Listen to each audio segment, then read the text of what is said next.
एक गांव में 100 घर थे। 15 घरों में आम के पेड़ थे, कुछ और घरों में कुछ और पेड़ थे, ज्यादातर घरों में कड़वे नीम के पेड़ थे। कुछ नीम के पेड़ वालों ने और कुछ जिनके पास पेड़ ही नहीं है और कुछ जिनको पेड़ पौधों के बारे में कुछ मालूम ही नहीं है, ये सब ने देखा कि आम के पेड़ वाले तो मीठे मीठे आम खा रहे हैं।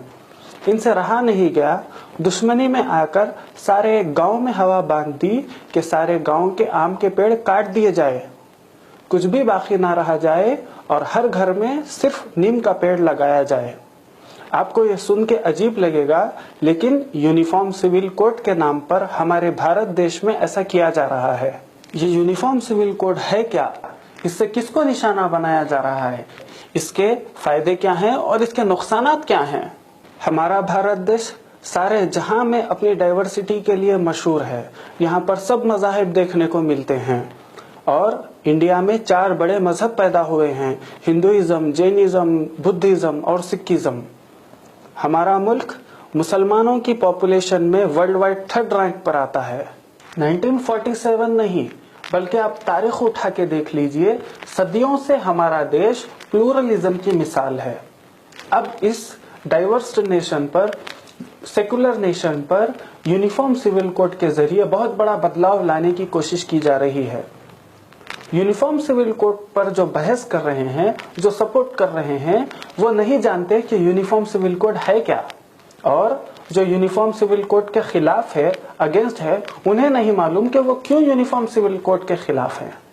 हमारे देश के यूनिफॉर्म सिविल कोड की बात की जाए तो देश की CPC, code of civil procedure act सबके लिए एक है, इंडियन कॉन्ट्रैक्ट एक्ट सबके लिए एक है, ट्रांसफर ऑफ प्रॉपर्टी एक्ट एक है, सेल ऑफ गुड्स एक्ट सबके लिए एक है। 90% जो सिविल मैटर्स है उनमें ऑलरेडी यूनिफॉर्म सिविल कोड है।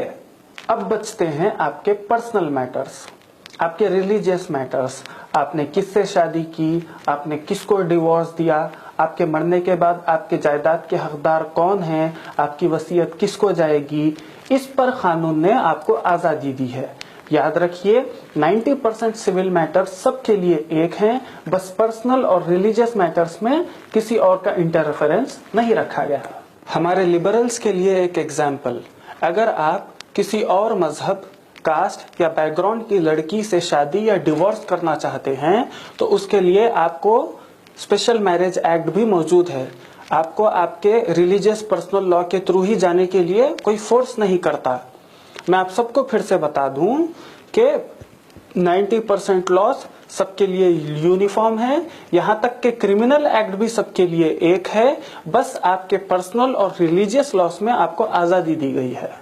यूनिफॉर्म सिविल कोड से सबको फर्क पड़ेगा, हिंदुओं को, बुद्धिस्ट को, जैन्स को, सिख्स को, क्रिश्चियंस को और मुसलमानों को। यूनिफॉर्म सिविल कोड के जरिए सबसे बड़ा निशाना मुस्लिम पर्सनल लॉ को किया जा रहा है और मुसलमान इंडिया की सबसे बड़ी माइनॉरिटी हैं। अगर आपको वोट बैंक पॉलिटिक्स खेलनी है तो या तो मुसलमानों के अगेंस्ट में बोलिए या मुसलमानों का सपोर्ट लीजिए। बदकिस्मती से हमारे देश में जीत और हार इसी पर तय की जाती है।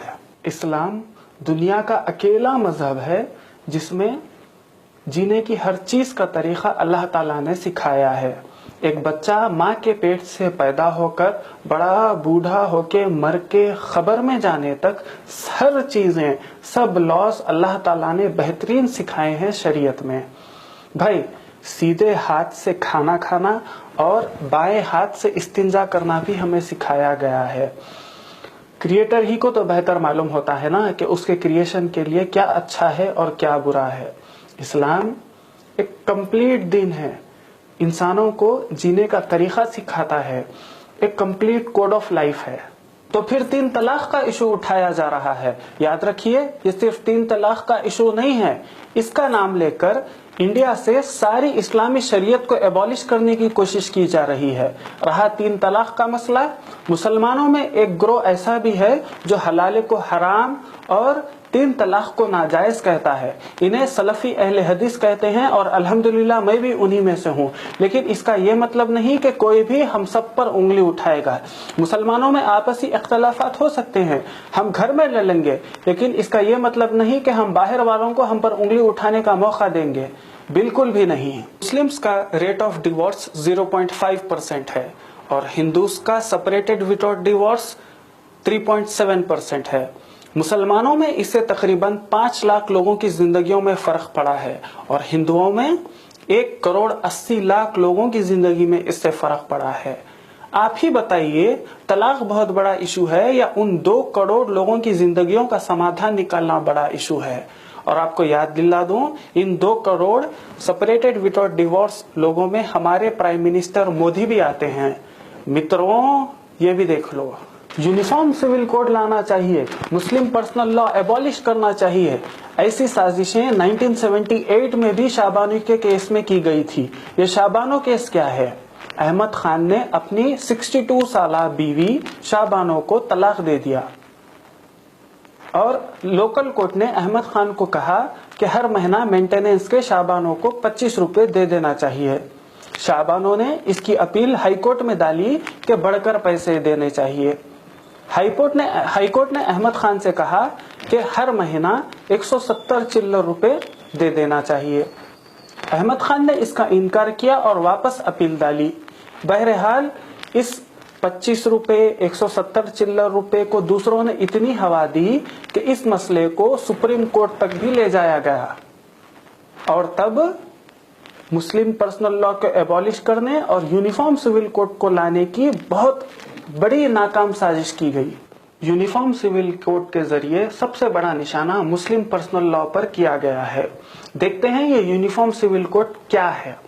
हुकूमत किस तरह का यूनिफॉर्म सिविल कोड चाहती है, उनके पास इसका खुद ड्राफ्ट मौजूद नहीं है।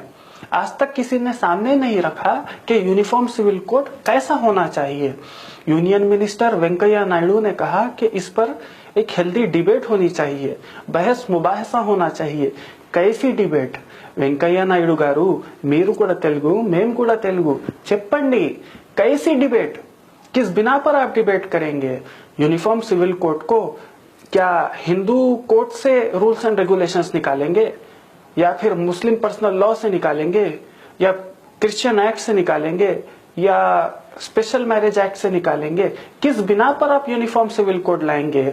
इनके पास इसका खुद का ब्लूप्रिंट मौजूद नहीं है और बस हवा में बात छोड़ दिए कि बस यूनिफॉर्म सिविल कोड ला देना चाहिए। और इस सिलसिले में लॉ कमीशन ने यूनिफॉर्म सिविल कोड को लेकर एक क्वेश्चनर जारी किया है अपनी वेबसाइट पर। इसमें 16 सवाल हैं जिनको 45 डेज के अंदर जवाब देने को कहा है। आप इसका जवाब ईमेल या पोस्ट के थ्रू दे सकते हैं, ऐसा कहा है इन्होंने। आइए जरा देखते हैं, नजर डालते हैं ये क्वेश्चनर पर।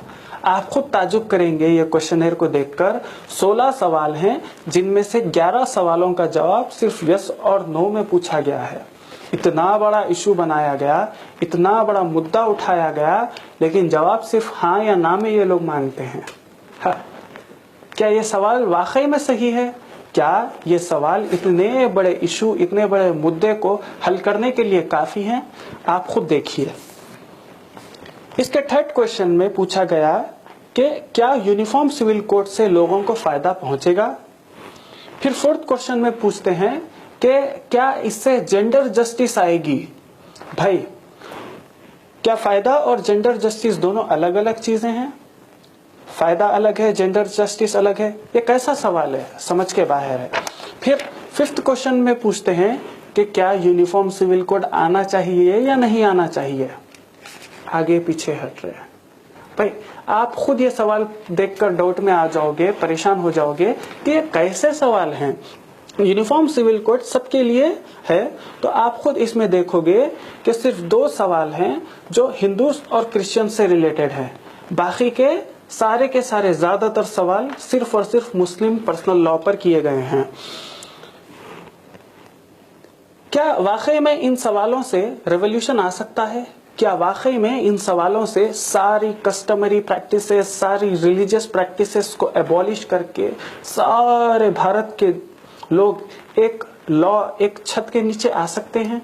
आप खुद ताजुब करेंगे ये देखकर। सेकंड क्वेश्चन में पूछा गया है कि अलग अलग कम्युनिटीज को कस्टमरी प्रैक्टिसेस और पर्सनल लॉस के थ्रू गवर्न किया जाता है। यूनिफॉर्म सिविल कोड में इनमें किन चीजों को शामिल करना चाहिए? اور نیچے لسٹ بھی ہے شادی کو شامل کرنا چاہیے کیا, طلاق کو, اڈاپشن کو, مینٹیننس کو, پوری لسٹ ہے. اس میں آلریڈی طلاق, ڈیورس مینشن ہے سیکنڈ کوشچن میں. پھر 7th کوشچن میں الگ سے پوچھتے ہیں 3 طلاق کے بارے میں. ایک بار طلاق پوچھے نا بھائی ڈیورس کو, پھر الگ سے 3 طلاق کا مسئلہ نکالتے یہ لوگ. کیسے سوال ہے بھائی. 8th کوشچن میں پوچھا گیا ہے کہ ہندو عورتوں کا پراپرٹی پر حق کیوں بیٹے اکثر نہیں دیتے. اگر واقعی میں یہ یونیفارم سول کوڈ کا سوال ہوتا تو یہ ایسے پوچھا جاتا کہ یونیفارم سول کوڈ کی مانگ کرنے والے اپنے باپ کی پراپرٹی میں بیٹیوں اور بہنوں کو حصہ کیوں نہیں دیتے. ہاں, کتنا دیتے ہیں, بلکہ حکومت کو پوری رپورٹ دینی پڑے گی کہ باپ کے مرنے کے بعد باپ کی جائیداد بٹتے وقت بیٹیوں اور بہنوں کو کتنا حصہ ملا. اس میں جتنے بھی سوال ہیں پورے اوٹ پٹانگ طریقے سے کیے گئے ہیں اور صرف مسلم پرسنل لا ہی کو نشانہ بنایا گیا ہے. اگر آپ کو واقعی میں ہم سے اعتراض ہے, فیمنسٹ کو, لبرلز کو یا کسی کو بھی, میں آپ سے پہلے بھی کہہ چکا ہوں مسلمانوں میں ایک طبقہ ہے جو حلالہ اور 3 طلاق کو غلط مانتا ہے. آپ ان کے پاس جائیے, اہل حدیثوں کے آفیسز, ذمہ داران, علماء ہیں, آپ ان کے پاس جا کر اپنے مسائل حل کرائیے. لیکن اس کا یہ مطلب نہیں کہ آپ ہماری پوری شریعت پر حملہ کر دیں گے, آپ ہم پر انگلی اٹھا دیں گے. سارے مسلمان چاہے وہ کسی بھی مسلک کے ہو, کسی بھی جماعت کے ہو, ایک ہو جائیں گے اور آپ کو جواب دیں گے. آپ مسلمانوں میں آپسی اختلافات ہو سکتے ہیں, گھر کے اندر کی لڑائیاں ہو سکتی ہیں, لیکن اس کا یہ مطلب نہیں کہ باہر والے اس سے فائدہ اٹھائیں گے, بالکل بھی نہیں. یہ جو پرسنل لاس ہے یہ صرف ریلیجنز کا معاملہ نہیں ہے, یہ صرف آرٹیکل 25 کا معاملہ نہیں ہے, یہ آرٹیکل 29 کا بھی معاملہ ہے, یہ کلچرز کا بھی معاملہ ہے. انڈیا میں کئی الگ الگ کلچرز پائے جاتے ہیں اور ان کے مطابق الگ الگ کلچرز کے مطابق الگ الگ شادیاں ہوتی ہیں. یہاں پر کنفیوژن اس لیے ہوا, یہ جو ہندو میرج ایکٹ ہے اس نے اور اس سے پہلے برٹشرز نے ساری ہندو کمیونٹی کو ایک سمجھا اور مسلمان کمیونٹی کو ایک سمجھا اور برہمنائزیشن آف ہندو لا کر دیا. یعنی برہمنوں کا جو طور طریقہ ہے اسے ریکگنائز کر دیا. لیکن دیکھا جائے تو ایسا نہیں ہے, ہندو کمیونٹی ایک نہیں ہے, اس میں الگ الگ کلچرز اور ٹریڈیشنز ہے. لہٰذا یونیفارم سول کوڈ سے سب کو نقصان ہوگا. مسلم پرسنل لا بورڈ نے سب مسلمانوں سے کہہ دیا ہے کہ لا کمیشن کے اس کوشچنر کا جواب نہ دیں, بلکہ مسلم پرسنل لا بورڈ نے ہر جگہ یہ فارمز ڈسٹریبیوٹ کر دیے ہیں. میری آپ سب سے گزارش ہے کہ آپ سب ان فارمز پر سگنیچر کریے اور واپس بھیج دیجئے. یہ فارمز الحمدللہ آپ کے قریبی مساجد میں اویلیبل ہیں. اس فارمز پر آپ کا نام, ایڈریس, آدھار نمبر اور سگنیچر کریے اور مسجد والوں کو واپس دے دیجئے. انشاءاللہ مسجد والے مسلم پرسنل لا بورڈ کو بھیج دیں گے. میرے بھائیوں, مسلمانوں کے دین کو, شریعت کو ختم کرنے کی ایک بڑی بھیانک سازش ہو رہی ہے اور ہم سب کو اس کے بارے میں سمجھنے کی ضرورت ہے. مسلم پرسنل لا بورڈ جو ہم سب کو ریپرزینٹ کرتا ہے, سارے مسلمانوں کو, چاہے وہ بریلوی ہو, دیوبندی ہو, سلفی ہو, سارے مسلمان, مسلم پرسنل لا بورڈ نے اس کوشچنیر کو بائیکاٹ کرنے کو کہا ہے. 1980 میں بھی ایسا مسئلہ پیش آیا تھا شابانوں کے کیس کے وقت. تب سارے کے سارے مسلمان مسجدوں میں سگنیچرز کر کے بھیجے تھے کہ ہم اسے نہیں مانیں گے. آج پھر ایسا دور آ گیا ہے, اسے نظر انداز مت کیجیے, بلکہ ان فارمز کو آپ بھی تقسیم کیجیے مسجدوں میں, انسٹیٹیوشنز میں. سب عورتیں اور مرد اس پر سگنیچر کریے اور بھیجیے. اسے ہلکا مت لیجیے. شریعت کا مسئلہ ہے, ہمارے وجود کا مسئلہ ہے, ہماری تحفظ شریعت کا مسئلہ ہے. یہ کوئی فقہی مسئلہ نہیں ہے, اختلافات کا مسئلہ نہیں ہے. 3 طلاق یا 1 طلاق یہ علماء دیکھ لیں گے. یہ ہمارے دین کا مسئلہ ہے بھائیوں, بڑا ہی گمبھیر مسئلہ ہے. ہم سب کو ایک ہو کر اس کا جواب دینا ہے, ہمارا حق حاصل کرنے ہمیں آگے بڑھنا ہے. آپ کے پاس بھی کوئی رائے یا سجیشنز ہوں تو نیچے کمنٹ کیجئے. اس ویڈیو کو دوسروں تک بھی پہنچائے تاکہ وہ لوگوں کو بھی معلوم ہو۔ اللہ سے دعا ہے کہ اللہ ہم سب کی حفاظت فرمائے، اللہ مسلمانوں کی حفاظت فرمائے اور اس ملک میں امن و شانتی سے رہنے کے لیے ساری انسانیت کو توفیق عطا فرمائے، آمین یا رب العالمین۔ اب آپ کے اس بھائی عدنان قمر کو اجازت دیجیے، اس ویڈیو کو لائک کرنا، شیئر کرنا نہ بھولیں۔ شکریہ۔